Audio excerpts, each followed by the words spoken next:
warahmatullahi wabarakatuh. Waalaikumsalam warahmatullahi wabarakatuh. Allahu Akbar, Allahu Akbar, Allahu Akbar, Allahu Akbar, Allahu Akbar, Allahu Akbar, Allahu Akbar, Allahu Akbar, Allahu Akbar. La ilaha illallah wallahu akbar. Allahu Akbar walillahil hamd. Alhamdulillah. Alhamdulillahilladzi hadana li hadza wa ma kunna linahtadiya laula an hadanallah. Asyhadu an la ilaha illallah wahdahu la syarikalah wa asyhadu anna sayyidina Muhammadan abduhu wa rasuluh. Allahumma shalli wa sallim ala sayyidina Muhammadin wa ala alihi wa sahbihi ajmain wa man tabi'ahu wa mawala. Amma ba'd. Fa ya ayyuhan nas ittaqullaha haqqa tuqatih kama qala ta'ala fil Qur'anil Karim, ittaqullaha haqqa tuqatih wa la tamutunna illa wa antum muslimun. Wa'lamu anna yawmakum hadza yawmun 'azim, 'idul karim, yawmun ahallallahu lakum fihi ta'am wa harrama 'alaikum fihi shiyam. Bahwa yawmun tasbih wa tahmid wa tahlil wa ta'zim. Fasabbihu rabbakum fihi wa 'azimu wa tubu ila Allahi wastaghfiru innahu huwal ghafurur rahim. Allahu Akbar, Allahu Akbar, Allahu Akbar walillahil hamd. Ma'asyiral muslimin rahimakumullah. Hari ini kita sampai di bulan Syawal, tepat di hari raya Idul Fitri. Sebulan penuh kita melaksanakan ibadah di bulan mulia, bulan suci Ramadan. Harapannya setelah 1 bulan penuh beribadah dengan khusyuk di bulan Ramadan, Allah Subhanahu wa Ta'ala akan menerima amal kebaikan kita. Dan yang paling penting, kita semua menjadi seseorang yang bertakwa. La'allakum tattaqun. Jamaah salat Idul Fitri yang berbahagia, kehidupan di dunia ini sejatinya adalah hasil seleksi atau ujian yang tidak ada satupun orang yang hidup kecuali diuji oleh Allah Subhanahu wa Ta'ala. Bahkan para nabi dan utusan Allah pun tak luput dari ujian itu. Sejak kita terlahir di dunia ini dihadapkan dengan berbagai ujian seleksi alam. Ketika akan memasuki sekolah ada ujian, di setiap kenaikan kelas ada ujian, dan bahkan mau lulus pun ada ujian. Ketika akan melamar kerja kita diuji, dan saat promosi jabatan pun pasti ada seleksi ujian. Demikianlah kehidupan dunia ini sejatinya adalah ujian, di mana tempat kelulusannya adalah kehidupan akhirat kelak, yaitu surga atau neraka, bahagia atau sengsara selamanya. Allah Subhanahu wa Ta'ala berfirman, A'udzu billahi minasyaitonir rajim. Bismillahirrahmanirrahim.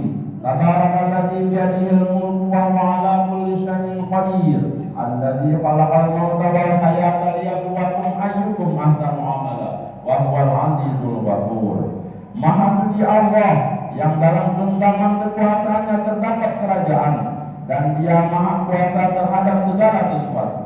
Dia pula lah yang menciptakan kematian dan kehidupan untuk menguji kamu.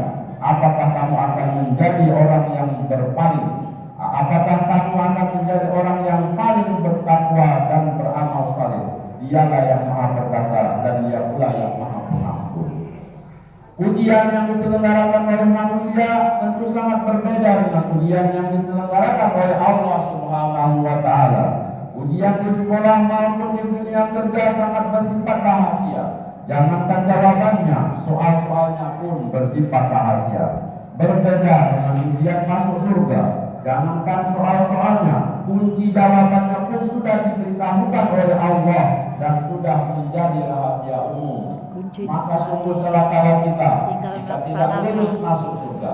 Dan kunci masuk surga itu adalah kalimat La ilaha illallah dan Muhammad Rasulullah. Itu adalah kalimat tauhid, yaitu kalimat pembeda antara muslim dan non-muslim, kalimat penentu kebahagiaan di surga atau kesengsaraan di akhirat. Nabi Muhammad SAW bersabda, Inna Allah harrama 'alan nari man qala la fi dzalika wajhallah. Artinya, sesungguhnya Allah mengharamkan seseorang masuk neraka yang mengucapkan la ilaha illallah dengan ikhlas mengharap ridha Allah Subhanahu wa taala. Allahu akbar, Allahu akbar, Allahu akbar, walillahil hamd.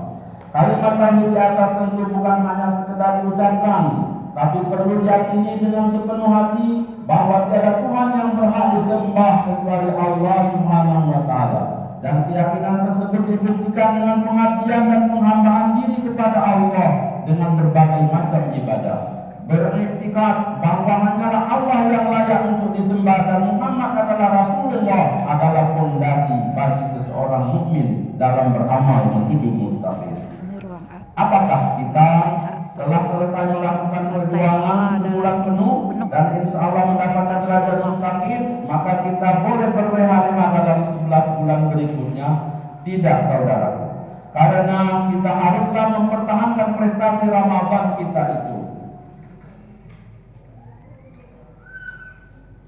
Dalam kehidupan yang nyata, berikut amalan setelah bulan Ramadan yang pantas untuk dilakukan. Yang pertama adalah salat malam. Salat di sepertiga malam merupakan ibadah yang memiliki banyak manfaat. Perintah menjalankannya terdapat di dalam Al-Quran surah Al-Isra ayat 79. Wa minal laili fatahajjat bihi nafilatan lak asa ayyat asaka rabbuka maqaman mahmuda. Artinya, dan pada sebahagian malam hari maka bertahajudlah kamu sebagai suatu ibadah tambahan bagimu. Mudah-mudahan Tuhan mengangkat kamu ke tempat yang terpuji. Sholat tahajud juga dianjurkan oleh Rasulullah SAW. Dalam hadis riwayat Tirmizi dan Ahmad, Rasulullah SAW bersabda, kerjakanlah sholat malam, karena sholat malam itu kebiasaan orang-orang yang saleh sebelum kamu. Sholat malam itu juga suatu jalan untuk mendekatkan diri kepada Allah Subhanahu wa taala dan juga sebagai penebus pada segala kejahatan atau dosa, mencegah dosa serta dapat menghindari penyakit dari badan. Hadis riwayat Imam Tirmizi dan Ahmad. Yang kedua adalah sholat duha. Sholat duha merupakan ibadah sunnah yang memiliki banyak keutamaan. Diriwayatkan dalam hadis At-Tirmizi dengan sholat duha Allah akan membuka pintu rezeki. Rasulullah SAW bersabda, sesungguhnya Allah Ta'ala berfirman, wahai anak Adam, bersolatlah untukku 4 rakaat pada permulaan siang, niscaya akan aku cukupi kebutuhanmu pada sore harinya. Hadis riwayat Tirmizi. Dalam hadis riwayat Ahmad, Muslim dan Abu Daud dari Abu Dzar Al-Ghifari dijelaskan, salat duha merupakan ganti dari sedekah seluruh ruas tubuh.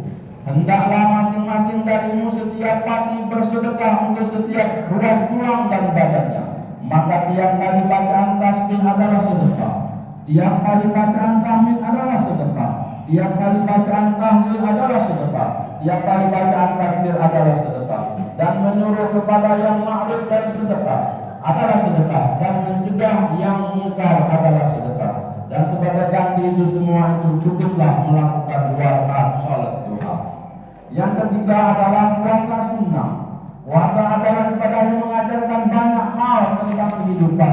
Misalnya menahan hawa nafsu seperti lapar, menahan amarah sehingga dan kebutuhan biologis. Ada banyak puasa sunnah yang bisa dijalankan setelah bulan Ramadan, yaitu 1. Puasa 6 hari di bulan Syawal, puasa Yaumul Bid, puasa Senin dan Kamis, puasa Arafah, puasa Asyura dan puasa Nabi Daud. Sehari puasa dan sehari berbuka. Yang keempat, berzikir.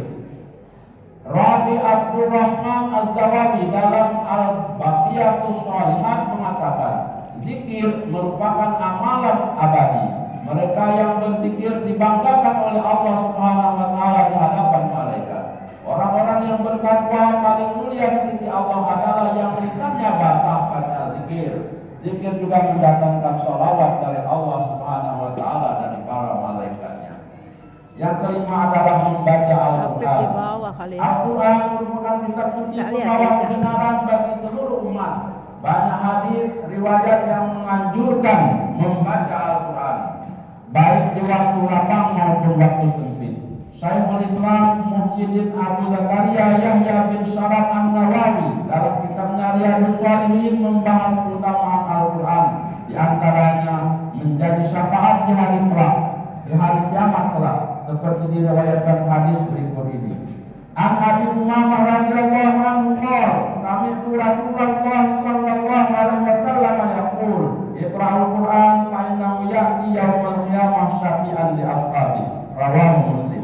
Artinya, dari Abu Umamah radhiyallahu anhu, aku mendengar Rasulullah SAW bersabda, bacalah Al-Quran karena sesungguhnya ia akan menjadi syafaat bagi para pembacanya di hari kiamat. Hadis riwayat Muslim.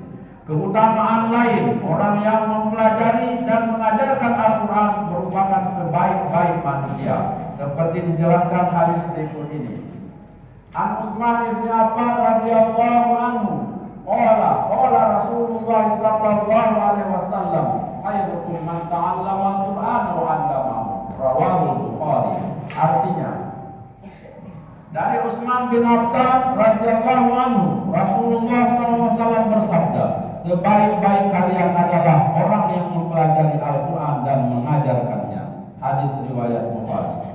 Rasulullah SAW bersabda, orang yang mahir membaca Al-Quran kelak akan bersama para malaikat, seperti dijelaskan hadis berikut ini.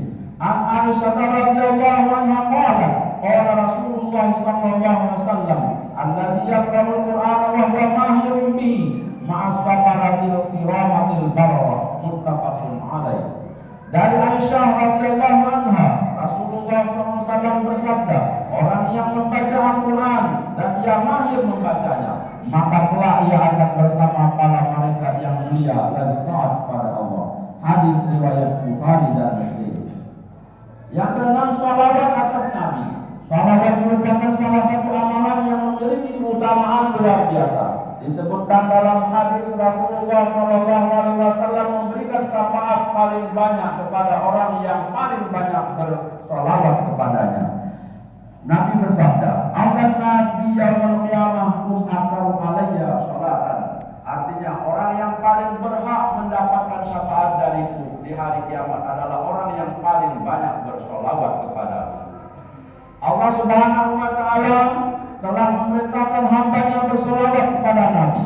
Perintah itu dijelaskan di dalam firman-Nya surah Al-Ahzab ayat 56 yang berbunyi, Innallaha wa malaikatahu yusholluna 'alan nabi ya ayyuhalladzina amanu shallu 'alaihi wa sallimu taslima. Sesungguhnya Allah dan malaikat-malaikatnya bersalawat untuk Nabi. Hai orang-orang yang beriman, bersalawatlah kamu untuk Nabi dan ucapkanlah salam penghormatan kepadanya. Yang ketujuh adalah memperbanyak sedekah. Amalan lain yang bisa dilakukan setelah bulan Ramadan adalah sedekah. Amalan ini memiliki banyak keutamaan, seperti dijelaskan hadis Abu Hurairah radhiyallahu anhu berikut ini. Setiap ruas pulang manusia harus disedekahi. Setiap hari di saat terbitnya matahari, berbuat adil terhadap dua orang dan mendamaikan adalah sedekah. Menolong orang naik kendaraannya dan membimbingnya adalah sedekah. Dan mengangkat barang bawaannya adalah sedekah. Ucapan yang baik adalah sedekah. Berkata baik juga termasuk sedekah. Begitu pula setiap langkah berjalan untuk menunaikan salat bernilai sedekah. Pada hari yang mulia ini, tugas kita tidak selesai hanya kebersihan jiwa dan raga, baik dalam hubungan vertikal dengan Allah Subhanahu wa Ta'ala maupun hubungan horizontal dengan sesama manusia. Sebagai orang yang bertakwa, pancaran takwa itu tidak hanya dalam bentuk kesucian jiwa, karena dosa telah diampuni, tetapi lebih dari itu, bagaimana jiwa-jiwa tersebut mendorong manusia memiliki kepedulian terhadap sesama manusia. Apalagi saat ini dampak COVID-19 yang lalu terhadap perekonomian masih sangat terasa, sehingga banyak orang yang sangat memerlukan uluran tangan orang lain. Hal ini sebagaimana digambarkan dalam firman Allah Subhanahu wa Ta'ala, bahwa orang-orang yang bertakwa itu adalah alladzina yunfiquna fis-sarra'i wad-dharra'i wal-kaazimina al-ghaidha wal 'afina 'afina 'anil nas wallahu yuhibbul muhsinin. Surah Al-Imran ayat 134. Muttaqin itu siapa? Yaitu orang-orang yang berinfak baik di waktu lapang maupun sempit, dan orang-orang yang menahan amarahnya dan memaafkan kesalahan orang lain, dan Allah mencintai orang yang berbuat kebaikan. Semangat peduli kepada orang lain merupakan manifestasi ketakwaan seseorang. Dalam keadaan COVID-19 kemarin tentu banyak orang yang terdampak secara ekonomi. Ada yang parah dan ada sebagian masih dapat bertahan. Situasi seperti ini janganlah menjadikan orang-orang yang masih dapat bertahan hanya memikirkan diri sendiri, tetapi bagaimana dapat memiliki kepedulian kepada orang lain. Allah telah menggambarkan bahwa salah satu sifat orang yang bertakwa itu adalah berinfak, baik di saat lapang maupun di saat bersempitan, bis-sarra'i wad-dharra. Maka saat inilah kita sedang dituntut untuk memanifestasikan ketakwaan kita, agar kita tidak berpikir egois, hanya ingin menyelamatkan diri sendiri saja dan acuh kepada orang lain. Para sahabat Rasulullah SAW mencontohkan bagaimana mereka dapat berbagi dengan saudara muslim lainnya di saat mereka sama-sama dalam kesusahan. Hal ini digambarkan oleh Allah dalam firman-Nya, wa yusiruna 'ala anfusihim walau kana bihim khasasah. Al-Hasyr ayat 9. Dan mereka mengutamakan orang-orang muhajirin atas diri mereka sendiri meskipun mereka dalam kesusahan. Salah satu permohonan dari orang yang sudah meninggal itu dikembalikan ke muka bumi ini adalah hendak bersedekah dan ingin menjadi orang yang saleh. Apakah kita menjadi seperti ini? Sesungguhnya sudah terlambat adanya. Dan itu janganlah menunda-nunda kesempatan untuk bersedekah meskipun sebiji kurma saja. Allahu Akbar, Allahu Akbar, Allahu Akbar, walillahil hamd. Ma'asyiral muslimin rahimakumullah. Islam telah mengatur hubungan antara sesama manusia dengan pola interaksi yang mengedepankan nilai-nilai kemanusiaan, sehingga Islam melarang orang-orang yang dirinya kenyang sementara tetangganya dalam keadaan kelaparan. Rasulullah SAW bersabda, "Laisa minal mu'minin allazi yashba'u wa jaruhu ja'in ila jambi." Tidaklah seorang mukmin itu orang yang kenyang sementara tetangga dalam keadaan kelaparan sampai ke lambungnya. Hadis riwayat Bukhari.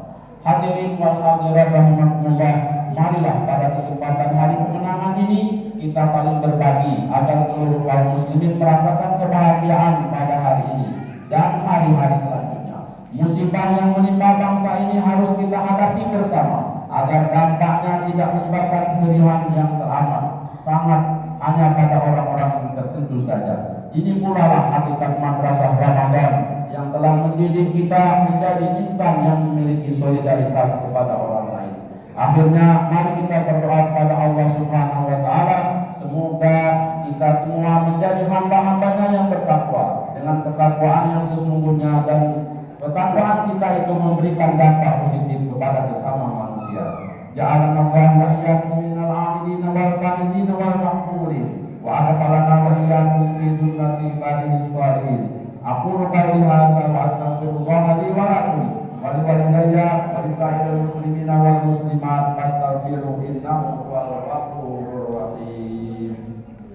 Allahumma shalli ala sayyidina Muhammad wa ala ali sayyidina Muhammad.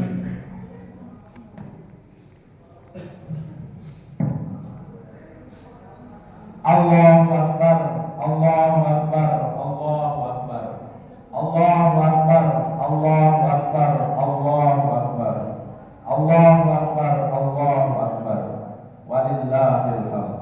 Alhamdulillah, alhamdulillah ala ihsanihi wa syukru lahu ala taufiqihi wa imtinanihi. Wa asyhadu an la ilaha illallah wahdahu la syarika lah, ta'ziman li syanihi. Wa asyhadu anna sayyidina Muhammadan abduhu wa rasuluh ad-da'i ila ridwanihi. Allahumma shalli ala sayyidina Muhammad wa ala alihi wa ashabihi wa sallim tasliman katsira. Amma ba'du, fa ya ayyuhan nas ittaqullaha fima amar wa tahu amma nahakum wa zajar.